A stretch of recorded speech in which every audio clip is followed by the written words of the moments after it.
اعوذ باللہ من الشیطان اللعین الرجیم بسم اللہ الرحمن الرحیم۔ میں کراچی سے علی احمد آپ کی خدمت میں سلام پیش کرتا ہوں، اور خدا کا شکر ہے میں نے قرآن مجید کے پارہ نمبر 15 کا جو آخری ربع ہے، یعنی ثلث سے شروع ہو کر جو آخری پارے تک قرآن کی آیات ہیں، پارہ نمبر 15 میں وہ الحمدللہ میں تلاوت کر چکا ہوں، اور اب ان آیات کا وہ ترجمہ میں پیش کر رہا ہوں جو علامہ سید ذیشان الزوادی مرحوم نے کیا ہے۔ آپ سے گزارش ہے کہ آپ قرآن کی آیات کو سامنے رکھیں اور اس ترجمے کو توجہ سے سنیں۔ انشاءاللہ اگر آپ نے یہ پریکٹس جاری رکھی کہ آیات قرآنی کو سامنے رکھ کے اس کا ترجمہ سنیں، تو آپ کی سمجھ میں انشاءاللہ کافی حد تک یہ بات آ جائے گی کہ کن آیات کا ترجمہ کیا ہے، اور انشاءاللہ اگر آپ یہ پریکٹس جاری رکھیں گے تو خدا کا شکر ہے، میرا تجربہ ہے کہ آپ کافی حد تک قرآن کی آیات کا ترجمہ خود کرنے کے قابل ہو جائیں گے خدا کی توفیق سے اور امام زمانہ عجل اللہ تعالی فرجہ شریف کی تائید سے۔ میں اب ترجمہ پڑھ رہا ہوں پارہ نمبر 15 کے آخری ربع کا۔ خدا کے نام سے شروع کرتا ہوں جو نہایت مہربان اور رحم کرنے والا ہے، اور کہہ دو کہ حق تمہارے پروردگار کی طرف سے ہے۔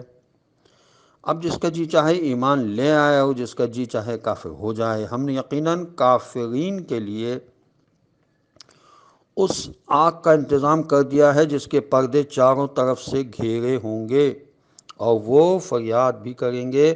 تو پگھلے ہوئے تانبے کی طرح کے کھولتے ہوئے پانی سے ان کی فریاد رسی کی جائے گی جو چہروں کو بھون ڈالے گا۔ یہ بدترین مشروب ہے اور جہنم بدترین ٹھکانہ ہے۔ یقیناً جو لوگ ایمان لے آئے اور انہوں نے نیک اعمال کیے، ہم ان لوگوں کے اجر کو ضائع نہیں کرتے ہیں جو اچھے اعمال انجام دیتے ہیں۔ ان کے لیے وہ دائمی جنتیں ہیں جن کے نیچے نہریں جاری ہوں گی، انہیں سونے کے کنگن پہنائے جائیں گے، اور یہ باریک اور دبیز ریشم کے سبز لباس میں ملبوس ہوں گے، اور تختوں پر تکیے لگائے ہوئے بیٹھے ہوں گے۔ یہی ان کے لیے بہترین ثواب اور حسین ترین منزل ہے۔ اور ان کفار کے لیے ان دو انسانوں کی مثال بیان کر دیجئے جن میں سے ایک کے لیے ہم نے انگور کے 2 باغ قرار دیا اور انہیں کھجوروں سے گھیر دیا، اور ان کے درمیان زراعت بھی قرار دے دی۔ پھر دونوں باغات نے خوب پھل دیے اور کسی طرح کی کمی نہیں کی، اور ہم نے ان کے درمیان نہر بھی جاری کر دی،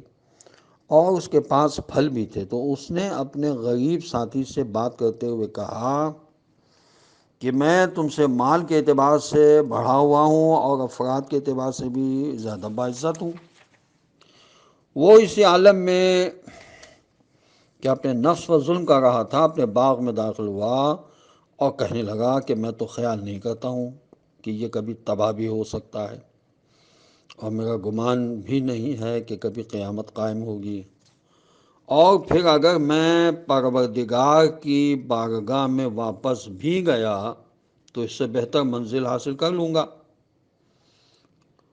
اس کے ساتھی نے گفتگو کرتے ہوئے کہا کہ تو نے اس کا انکار کیا ہے جس نے تجھے خاک سے پیدا کیا ہے، پھر نطفے سے گزارا ہے اور پھر ایک باقاعدہ انسان بنا دیا ہے۔ لیکن میرا ایمان یہ ہے کہ اللہ میرا رب ہے اور میں کسی کو اس کا شریک نہیں بنا سکتا ہوں۔ اور ایسا کیوں نہ ہوا کہ جب تو اپنے باغ میں داخل ہوتا تو کہتا ماشاء اللہ، اس کے علاوہ کسی کے پاس کوئی قوت نہیں ہے۔ اگر تو یہ دیکھ رہا ہے کہ میں مال اور اولاد کے اعتبار سے تجھ سے کم تر ہوں، تو امیدوار ہوں کہ میرا پروردگار مجھے بھی تیرے باغات سے بہتر باغات عنایت کر دے گا، اور ان باغات پر آسمان سے ایسی آفت نازل کر دے گا جو سب کو خاک کر دے اور چٹیل میدان بنا دے، جو ان باغات کا پانی خشک ہو جائے، اور تو اس کے طلب کرنے پر بھی قادر نہ ہو، اور پھر اس کے باغ کے پھل آفت میں گھیر دیے گئے تو وہ ان اخراجات پر ہاتھ ملنے لگا جو اس نے باغ کی تیاری پر صرف کیے تھے، جبکہ باغ اپنی شاخوں کے پھل جبکہ باغ اپنی شاخوں کے بھل الٹا پڑا ہوا تھا۔ وہ کہہ رہا تھا کہ اے کاش میں کسی کو اپنے پروردگار کا شریک نہ بناتا، اور اب اس کے پاس وہ گروہ بھی نہیں تھا جو خدا کے مقابلے میں اس کی مدد کرتا، وہ بدلہ بھی نہیں لے سکتا تھا۔ اس وقت ثابت ہوا کہ قیامت کی نصرت صرف خدا برحق کے لیے ہے، وہی بہترین ثواب دینے والا ہے اور وہی انجام بخیر کرنے والا ہے۔ اور انہیں زندگانی دنیا کی مثال اس پانی کی بتائیے جسے ہم نے آسمان سے نازل کیا تو زمین کی روئیدگی اس سے مل جل گئی، پھر آخر میں وہ غذا ہو گئی جسے ہوائیں اڑا دیتی ہیں، اور اللہ ہر شے پر قدرت رکھنے والا ہے۔ مال اور اولاد زندگانی دنیا کی زینت ہیں، اور باقی رہ جانے والی نیکیاں پروردگار کے نزدیک ثواب اور امید دونوں کے اعتبار سے بہتر ہیں۔ اور قیامت کا دن وہ ہوگا جب ہم پہاڑوں کو حرکت میں لائیں گے اور تم زمین کو بالکل کھلا ہوا دیکھو گے، اور ہم سب کو اس طرح جمع کریں گے کہ کسی ایک کو بھی نہیں چھوڑیں گے، اور سب تمہارے پروردگار کے سامنے صف بستہ پیش کیے جائیں گے،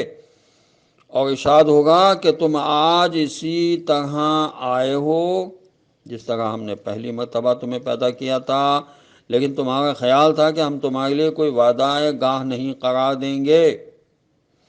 اور جب نامہ اعمال سامنے رکھا جائے گا تو دیکھو گے کہ مجرمین اس کے مندرجات کو دیکھ کر خوفزدہ ہوں گے اور کہیں گے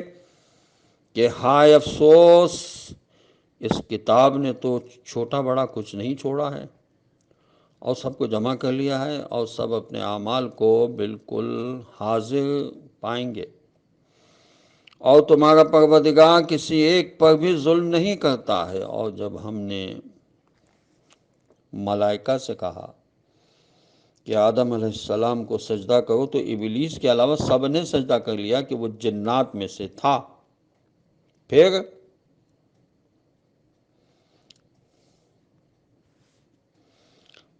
تو اس نے حکم خدا سے سرتابی کی، تو کیا تم لوگ مجھے چھوڑ کر شیطان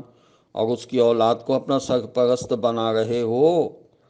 جبکہ وہ سب تمہارے دشمن ہیں؟ یہ تو ظالمین کے لیے بدترین بدل ہے۔ ہم نے ان شیاطین کو نہ زمین و آسمان کی خلقت کا گواہ بنایا ہے اور نہ خود انہی کی خلقت کا، اور نہ ہم ظالمین کو اپنا قوت بازو اور مددگار بنا سکتے ہیں۔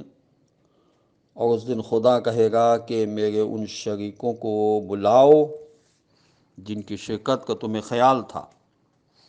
اور وہ پکاریں گے لیکن وہ لوگ جواب میں نہیں دیں گے، اور ہم نے تو ان کے درمیان ہلاکت کی منزل قرار دے دی ہے۔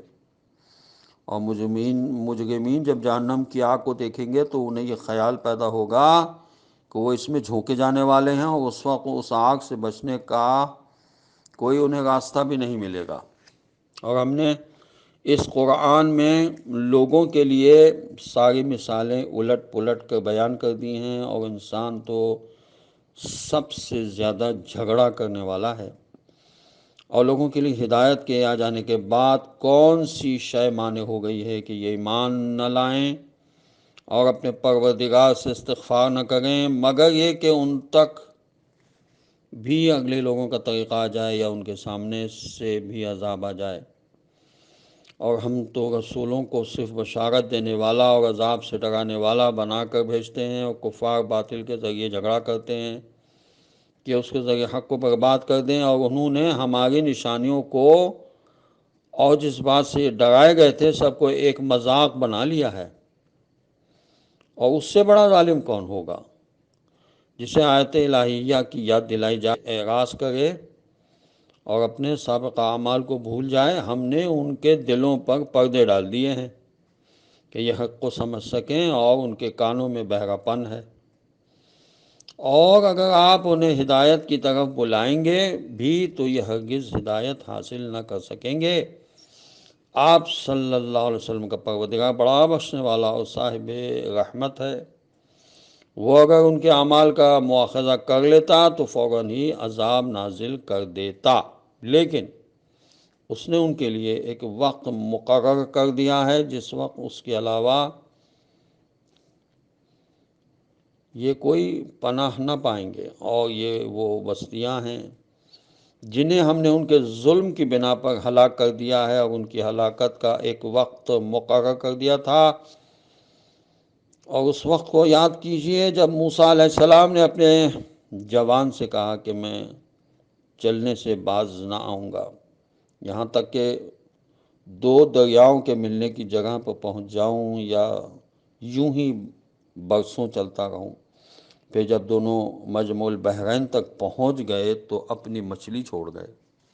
اور اس نے سمندر میں سرنگ بنا کر اپنا راستہ نکال لیا۔ پھر جب دونوں مجمع البحرین سے آگے بڑھ گئے تو موسیٰ علیہ السلام نے اپنے جوان صالح سے کہا کہ اب ہمارا کھانا لاؤ، کہ ہم نے اس سفر میں بہت تھکان برداشت کی ہے۔ اس جوان نے کہا کہ کیا آپ نے یہ دیکھا ہے کہ جب ہم پتھر کے پاس ٹھہرے تھے تو میں نے مچھلی وہیں چھوڑ دی تھی، اور شیطان نے اس کے ذکر کرنے سے بھی غافل کر دیا تھا، اور اس نے دریا میں عجیب طرح سے راستہ بنا لیا تھا۔ موسیٰ علیہ السلام نے کہا کہ بس وہی جگہ ہے جسے ہم تلاش کر رہے تھے۔ پھر دونوں نشان قدم دیکھتے ہوئے الٹے پاؤں واپس ہوئے تو اس جگہ پر ہمارے